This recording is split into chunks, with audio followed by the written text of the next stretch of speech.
Humans are social creatures. We all want and need to be connected to other people. This is the overriding theme of my presentation. Much of my life has been defined by a struggle to communicate and connect with other people. I believe the primary reason we communicate is to connect with other people, to develop relationships. I believe that it is the relationships in our lives that make life worth living. It is our connections that enliven and enrich our existence. Someday when I take my last breath, I will be thinking about all the material trappings I will have collected. I will be thinking about all the people whom I loved and who loved me. I consider myself lucky to have figured this out while I am a young man. And they so unable to understand this is greatly impoverished. In the Bible, in the book of Genesis, God spoke creation into existence. As a person for whom communication is not easy, this image is quite meaningful to me. To me, it beautifully illustrates the power of language and communication. Words have the power to create, transform, or destroy. If a person cannot communicate, they are powerless passive objects. I spent more time than I care to remember living without a good communication system. It helped me to understand a brutal truth about communication. If you don't have it, in effect you are invisible, a non-person. In a way, it's like being dead. It's a kind of purgatory. You can't go forward or backward. You're just stuck. I was not a complete human being. Communication seems to be an essential part of being human. In many ways, my life has been unremarkable, or it started that way. I was born in northern Alabama 34 years ago. I went to public school like everyone else. I should mention that my speech was normal at the time. I will get more into that later. Some of my earliest memories are from PE. Everyone was allowed to roam around the playground and do whatever they wanted. This was the first time that I had the feeling that I was not like everyone else. Everyone made themselves busy with all kinds of silly games and chatter. I was amazed by it, how effortless it was for them. My classmates befriended each other, played their games, and chatted with each other so easily. I really did try to join in, but I was never really accepted into any group. It's like somehow they knew I was different. I seemed to have an invisible mark on me that let people know to stay away. It seemed that in the kindergarten caste system I had been relegated to the untouchables, and my lowly social status persisted for many more years. Since I couldn't have friends, I developed many solitary interests. I would often spend my time digging alone in the dirt looking for quartz, and I loved it. And I would often spend the time swinging, losing myself in the repetitive motion, almost hypnotizing myself. I became very interested in science, especially astronomy, which was the subject of many of the books I checked out from the library. I was and still am a huge nerd, which did help my social standing. I also remember spending some time in special education classes. Every day after lunch, I and 8 other children would go to a separate classroom. I think it was some kind of reading class. That's puzzling to me because I could read fine. Elementary school was not all terrible. However, what sticks out in my mind the most is the social isolation, the friendlessness. It seems like most people can't talk about close friends they had in childhood, but I can. It was always just out of reach. Middle school was a difficult transition for me. There was a lot of new people to meet. The one bright spot, at least socially, was that I made my first friend when I was about 12. I would often have to stay in latchkey to school because my mother couldn't pick me up right away. I met another kid named John. He was a nerdy misfit just like me, and we remained friends for many years after. Unfortunately, I didn't have any classes with him, and I never saw him ever during the day. He was in special ed, and when I got to middle school, I no longer received any kind of special ed classes. Around this time, I joined the school band. I played French horn. Music was very important for me at the time. It was the only thing that I looked forward to every day. It was really the only thing that made the whole experience somewhat bearable. I started to become more self-aware at this time. When I was younger, I always had the same feeling in the back of my mind that I wasn't like everyone else. I felt misplaced. I felt like some kind of intruder going where I shouldn't be. In my 12-year-old mind, it was no longer relegated to the deep recesses of my mind. It was something enormous and front and center in my awareness. It was a realization that caused me great sadness and frustration. I asked my mother to be homeschooled, and I was from grade 9 to 12. I had little social interaction during that time, but it was better than the overwhelmingly negative social experiences I'd had up until that point. College was an interesting experience for me and very positive in some ways. I started at Calhoun Community College in Alabama. I was a music major. I was obsessed with music, especially Baroque and classical music. I took up the piano and I progressed quickly, or at least I think I did. I worked on my general education requirements. I desperately wanted friends.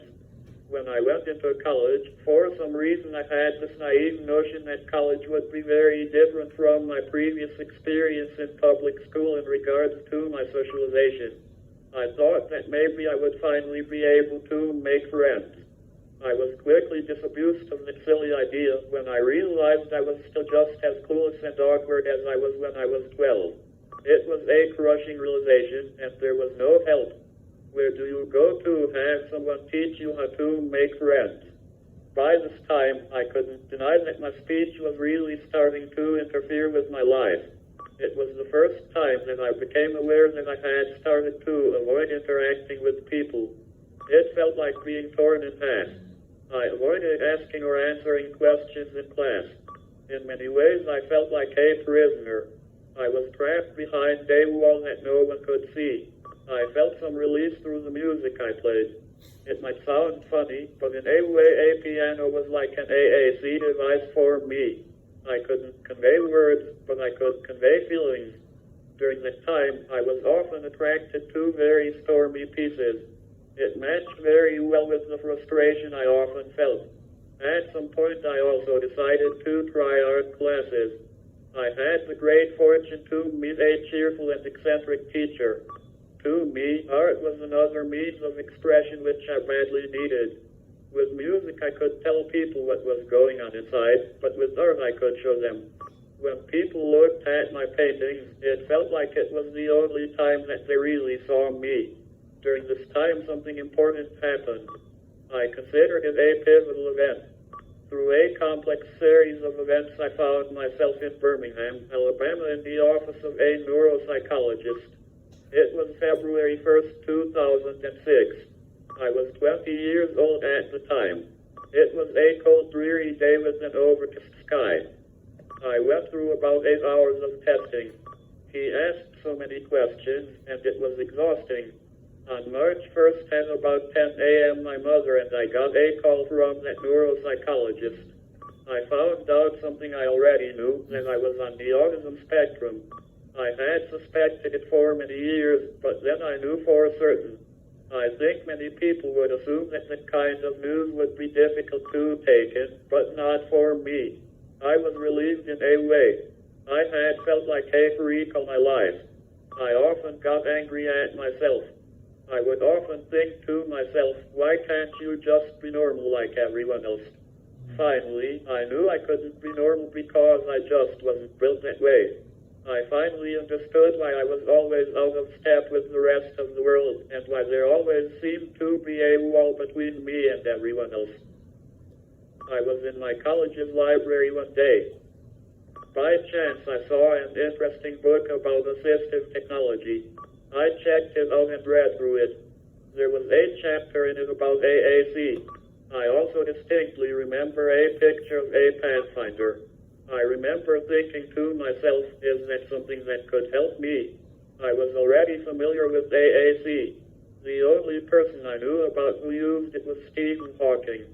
I was under the impression that AAC could only be used by people who couldn't speak Tamil, and I didn't have anyone to correct me.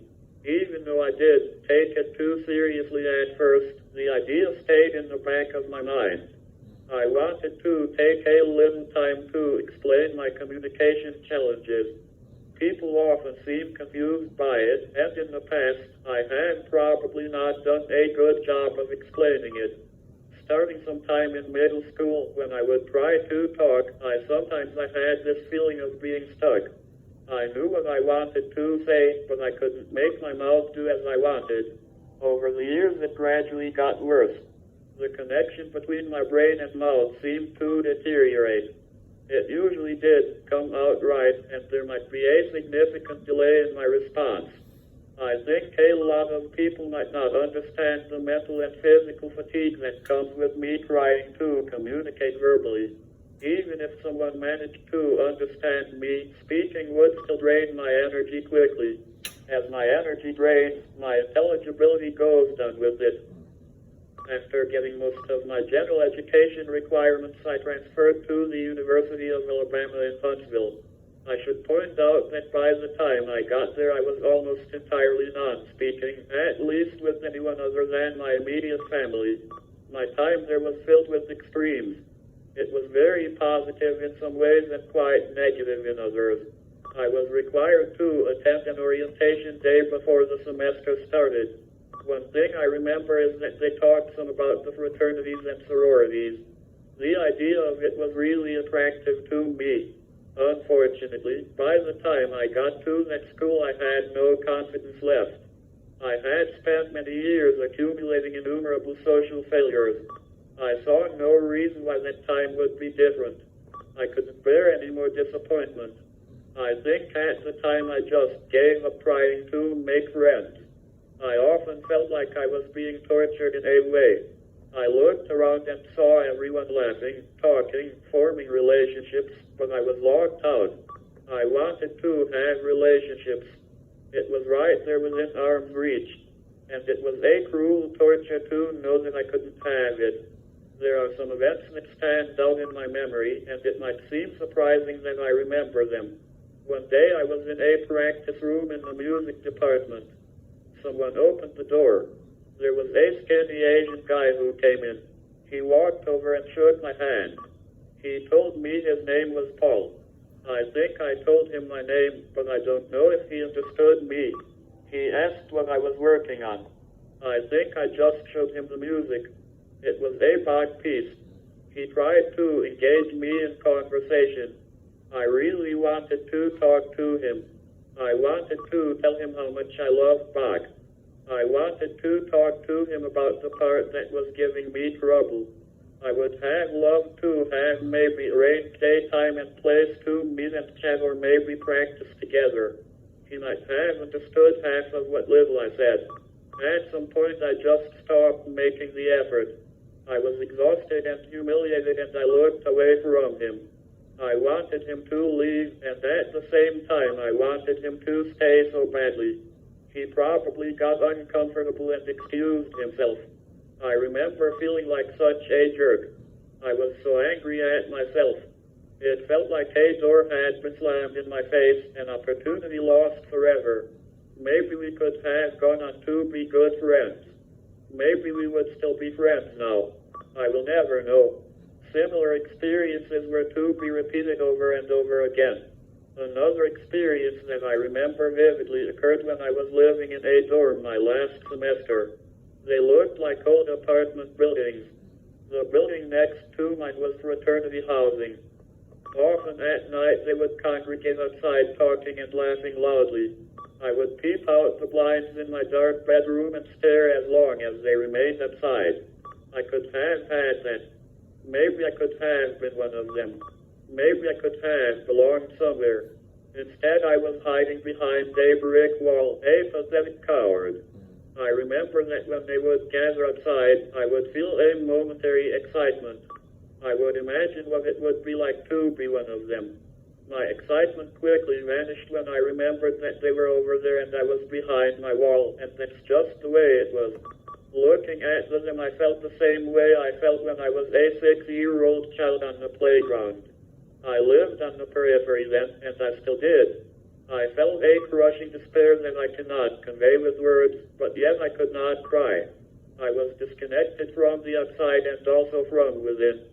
Sometimes I felt like I was collapsing from the inside out, and I was falling into a black hole. I was afraid that I would fall in and never return.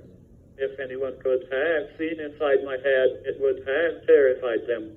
I tried to imagine my future. All I could see was endless separation. I could see being alone the rest of my life and dying alone. I'm not exactly sure how I managed to get through it. Maybe there was some small part of me that wanted to believe that it could get better. I think in 2009 something important happened. One day I went into my university disability support office. I was about to leave and one of the women working there asked if I could talk for a minute in her office. I was very nervous because I had no idea what she wanted. She expressed concern about me not having a way to communicate. She mentioned the possibility of me using AAC. She suggested that I contact the local chapter of UCP. I first contacted a woman there named Laura. She was the assistive technology specialist. I was so nervous about getting help. I was afraid that they wouldn't be able or willing to help. I thought I might be ignored. I emailed her, and one day she drove over to the university. I met her in a private room and she showed me some AAC devices. The one that stands out the most in my mind was a Dynamite, which was basically a talking keyboard. The other one was a device that I don't even think was made at the time. At that point I started thinking that maybe it could be something that could help. She came a few more times showing me other devices. I requested to try the light writer. Eventually I decided on a device called an Elora. That was a talking keyboard with word prediction. Then the process began for me to get my own. During the process of being evaluated, it was determined that I had apraxia. I remember it arrived at my place on September 9, 2010. Initially I was very optimistic. I thought all my trouble was over, but I slowly realized that was not the case. I had this new device, but I felt lost. I wasn't quite sure what to do next. In retrospect, I think I would have benefited from some kind of continuing support. I wasn't sure how I was supposed to use it to connect to someone. I had trouble connecting with people when my speech was normal. I still had trouble connecting, but then I also had to somehow connect using a talking box. It made it easier to interact with my professors, but I hardly used it to interact with my peers. I felt so awkward using it. It made me feel self-conscious. My extensive history of social failure played a big role as well. Around this time, the Disability Support Office started a support group for people on the autism spectrum. It was the first time I had ever met other people on the autism spectrum. We got together to play cards once a week. I think these card games were pretty much the only time I used my device for social interaction. All of them were science geeks, and I was an art student. I couldn't relate much to what they were studying, but it was nice to be around people who had a similar diagnosis. It was nice to be able to actually talk to other people, not just simple answers and requesting. I don't think I can really say that I made friends with any of them. They were as terrible at making friends as I was. It was disappointing to me because I thought that surely if I had any chance of making friends, it would be with one of these weird geeky people. There was a young adult autism support group in Huntsville. They organized a Halloween party one year. I went with a few people from UAH. It was held at one of the group members' apartments. We were greeted by a strange man wearing a Buzz Lightyear costume and singing Michael Jackson's Thriller. I'm sure I laughed when I saw him. It was the strangest party I've ever been to. About half the people, myself included, sat like silent statues. The other half talked incessantly about video games, science fiction, and any other stereotypically geeky subjects you could think of. I was the only one who used a communication device. I wanted to connect, but I didn't know how. I didn't know how to use the talking keyboard to connect with anyone. Communication is a little more complicated than simply having a voice. You have to know how to use it. I left early because I felt alone and awkward. In the spring of 2012, I graduated. For the next couple of years, nothing remarkable happened. I was in the same position many college graduates were in. I have this degree, so what do I do now? My life was stagnant. I felt like I was stuck and did nowhere to go. During these few years, my isolation was almost complete. I rarely had a reason to use my device because there was no one to talk to. In December 2015, I started doing research to see what AAC devices were out there. Mine was old and the battery was dead. I was most interested in trying a PRC device. I went to their website and I found the consultant for my state at the time, Sandy Baldwin. We exchanged some emails. I later learned that she was quite intrigued by the exchange. From her perspective, I just popped up out of nowhere. She offered to come to my house and show me some devices. In early January 2016, she drove up. I was nervous when she pulled up in the driveway. I felt uncomfortable inviting this strange person into my house when I couldn't even say hi or tell her who I was. We sat down at the kitchen table. I think I had my old device there. I could use it if it was plugged up. She took an Accent 1000 out of her bag. She started showing me how it worked, but I was way ahead of her. About a month before she came, I had downloaded the PASS software, which is an emulation program. I already knew the menu system, and I had played with a couple of the language systems. In particular, I played with WordPower and Unity. Without any help, I switched over to WordPower and started talking to her using it. She was very surprised. She mentioned the possibility of me going with her to some university presentations. I think she also mentioned attending conferences later on. My friendship with Sandy has proven to be especially important both professionally and personally. It has led to more doors being opened to me than I ever could have imagined. Over the next 2 years, I went to several presentations and conferences with her. It helped me to finally be able to practice communicating with strangers. I never thought I would be able to speak in front of large crowds, but I have done it many times. Now it is mostly not a big issue. My relationship with Sandy was the first of many that I would gain because of my new voice. I came very close to never contacting her at all. However, before I had written her, I had quietly made a life decision. I had not been happy with my life for a long time. Too many times I had allowed fear to control me and spoil opportunities. I decided that from then on, I would say yes to everything. That decision has had a major positive impact on me. Sandy very kindly allowed me to have a loaner device. I used WordPower happily. It was a big improvement over what I had used before.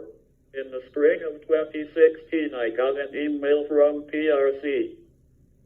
They were advertising a LAMP workshop in Birmingham, which was about an hour and a half away. I asked Sandy about it, but she didn't think it would be of any interest to me. She talked to John Pellerin about me. He must have been intrigued because he paid for me to stay in a hotel for the workshop. This was in July 2016. I attended the workshop and I had time to talk to him privately. He explained to me the advantages of LAMP work for life. He claimed that I would be faster than I was at the time. He then told me that he would pay me $500 if I became fluent with it. I left and for the next 2 months I worked at it.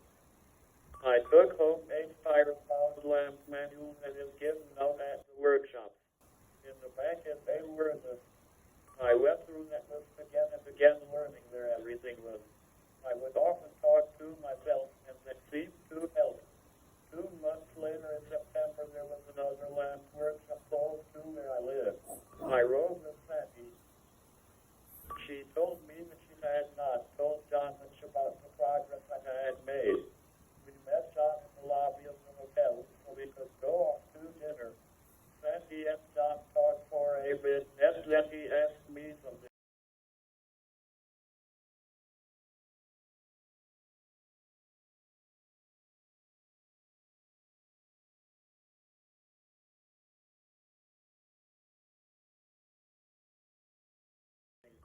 By this time, I was using Word for Life exclusively. I answered him quickly and fluently with my device. He was in shock.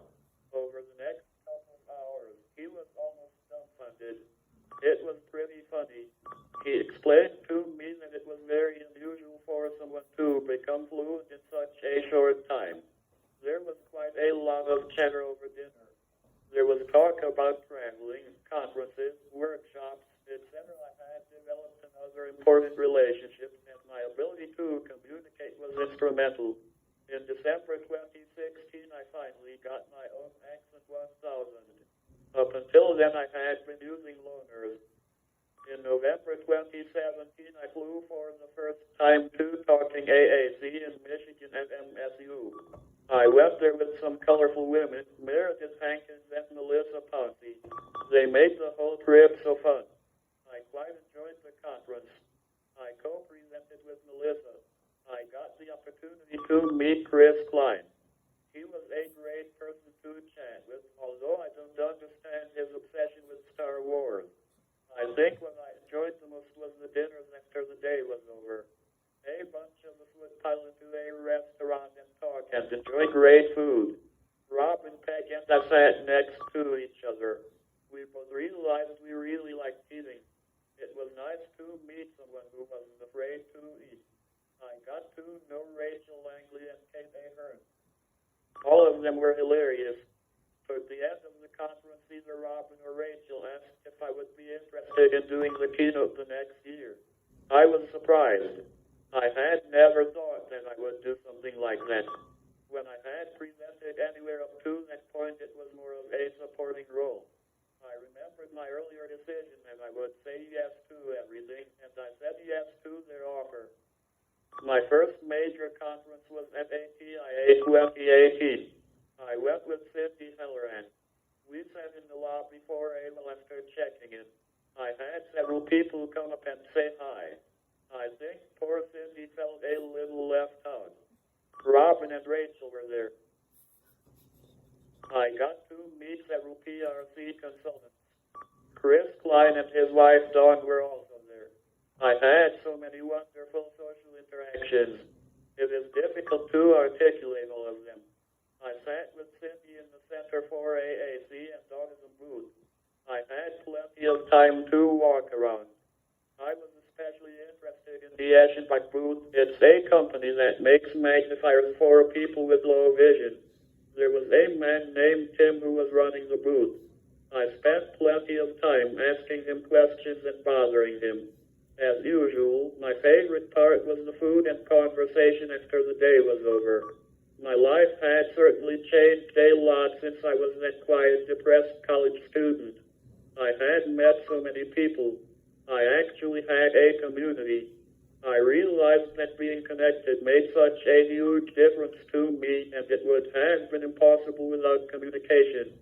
I believe all human beings desire a connection with other people, even those of us on the autism spectrum. The lack of connection is by far the most difficult part of having a communication disability. After finally having communication and being able to start connecting with other people, I felt like a part of me had been awakened. The sun could finally start shining through the dark clouds that had hung over me for so long. I think people have some false beliefs about me.